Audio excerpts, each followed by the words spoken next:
How it works. Rarely have we seen a person fail who has thoroughly followed our path. Those who do not recover are people who cannot or will not completely give themselves to this simple program. Usually men and women who are constitutionally incapable of being honest with themselves. There are such unfortunates. They are not at fault, they seem to have been born that way. They are naturally incapable of grasping and developing a manner of living which demands rigorous honesty. Their chances are less than average. There are those, too, who suffer from grave emotional and mental disorders, but many of them do recover if they have the capacity to be honest.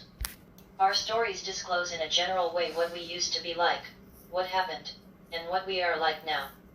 If you have decided you want what we have and are willing to go to any length to get it, then you are ready to take certain steps. At some of these we balked. We thought we could find an easier, softer way. But we could not. With all the earnestness at our command, we beg of you to be fearless and thorough from the very start. Some of us have tried to hold on to our old ideas and the result was nil until we let go absolutely. Remember that we deal with alcohol. Cunning, baffling, powerful. Without help it is too much for us. But there is one who has all power.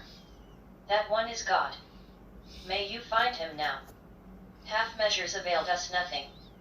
We stood at the turning point. We asked his protection and care with complete abandon. Here are the steps we took, which are suggested as a program of recovery. 1. We admitted we were powerless over alcohol, that our lives had become unmanageable. 2. Came to believe that a power greater than ourselves could restore us to sanity.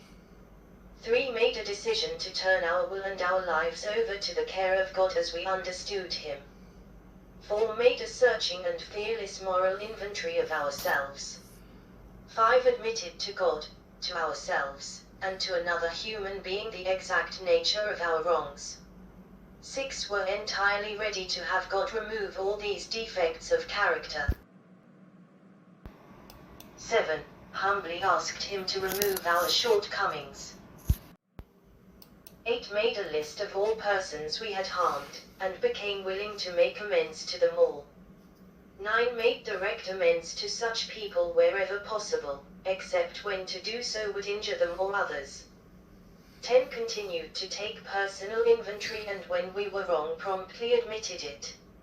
11. Sought through prayer and meditation to improve our conscious contact with God as we understood Him, praying only for knowledge of His will for us and the power to carry that out.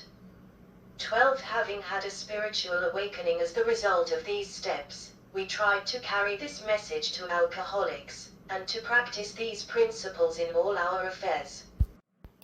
Many of us exclaimed, "What an order! I can't go through with it." Do not be discouraged. No one among us has been able to maintain anything like perfect adherence to these principles. We are not saints.